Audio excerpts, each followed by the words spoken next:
धैर्य, माझे इन्स्टिंक्ट मला सांगतात हो नक्कीच काहीतरी गडबड.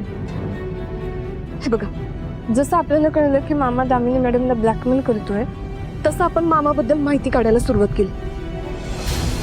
खरं आपल्या हाताला काहीच लागलं नाही. आणि इकडं दामिनी मॅडमनी मामाला दिलेला शब्द डावलून हिरासंग असलेला साखरपुडा मोडला. आणि तेव्हापासून मामा लय डिस्टर्ब आहे. आज पण होळीच्या दिवशी असं काही न सांगता ते घराबाहेर पडले आणि डायरेक्ट आपल्याला त्यांची डेड बॉडी मिळाली.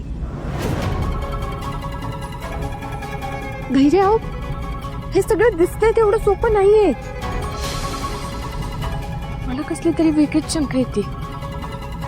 सावी, पण आपण आपल्या डोळ्यांनी मामाच्या हातात गन बघितले ना. हो, मग कसली शंका? धैर्य, अहो जर त्यांना खरंच स्वतःहून गोळी मारून घ्यायची होती तर ते एवढ्या लांब कशाला आले असते?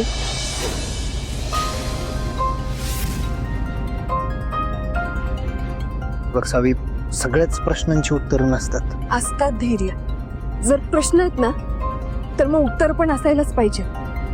हे बघ, मामानं तसं का केलं, त्यावेळी नेमकं त्याच्या डोक्यात काय सुरू होतं हे ना तुला माहिती आहे ना मला माहिती आहे. आपण त्याला रागारागात घरातनं बाहेर पडताना बघितलं. त्यानंतर तो थेट इकडे फार्म हाऊसवर आला. हे आपण आपल्या डोळ्यांनी बघितलंय. त्याच्यानंतर आपल्याला डायरेक्ट गन शॉटचा आवाज आला आणि आपण आतमध्ये जाऊन बघितलं तर तिथं फक्त मामाची डेड बॉडी होती. बाकी दुसरं तर कोणीच नव्हतं ना. मग या सगळ्यावरनं काय अर्थ निघतोय? आणि तसंही माझ्या आणि इराच्या लग्नाच्या विषयामुळं मामा गेले कित्येक दिवस अस्वस्थच होता. कदाचित त्याच कारणामुळे त्यानं टोकाचं पाऊल उचललं असेल.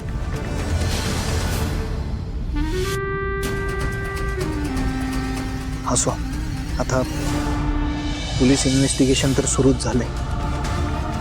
आता हे खरंच सुसाईड आहे की वेगळं काही हे ते शोधून काढतीलच. तर आपल्या हातात काही नाही.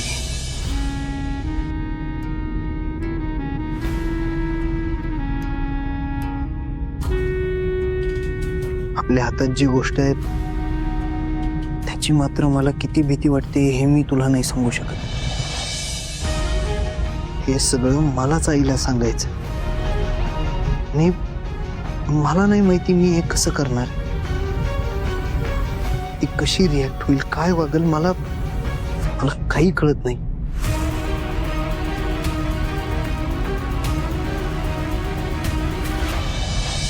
हे सगळं दामिनी मॅडमला कसं सांगायचं हेच तुम्हाला कळत नसणार. आणि हेच सगळं तुमच्या डोक्यात चालू असणार आहे. कळतंय मला धैर्य. खरं माझ्या मनात ना दुसरीच भीती आहे. कशावरून हे सगळं दामिनी मॅडमनी केलं नसत ही शंका मी तुम्हाला सांगू पण शकत नाही. कारण माझ्याकडे तसला काही पुरावा पण नाही.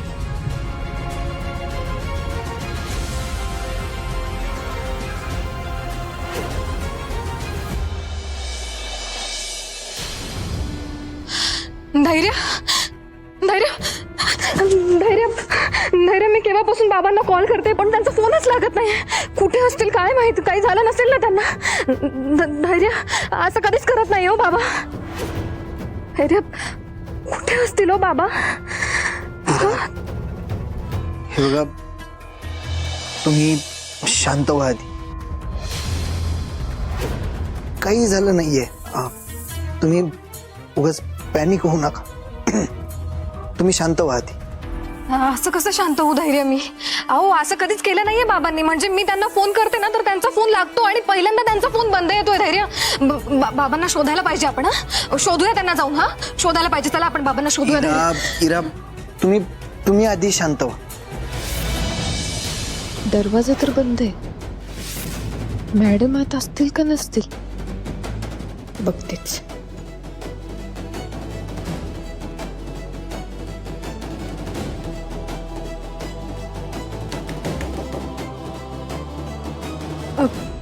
दामिनी मॅडम,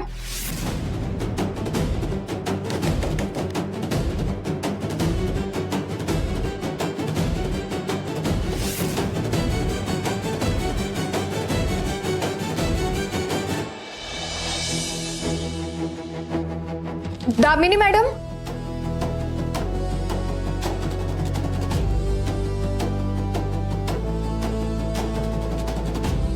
दामिनी मॅडम,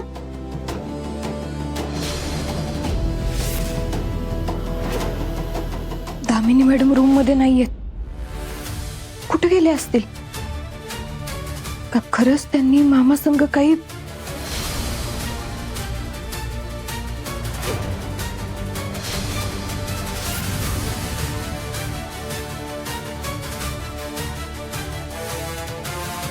धैर्य?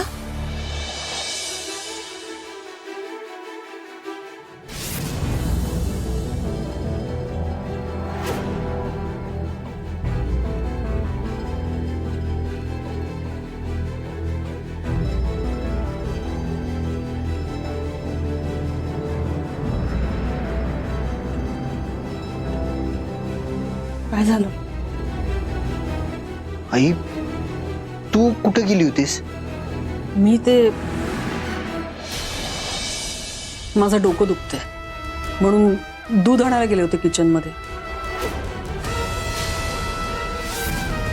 अरे पण तुम्ही कुठे होता? रात्र केवढी झाली माहितीये ना? आणि काय गैरा, तूही झोपली नाहीस अजून? जा चल. आत्या, आत्या, बाबा, बाबा आत्या, बाबांना कॉल लागत नाहीये. ते कुठे असतील काहीच कळत नाहीये. आत्या, कुठे असतील हो बाबा?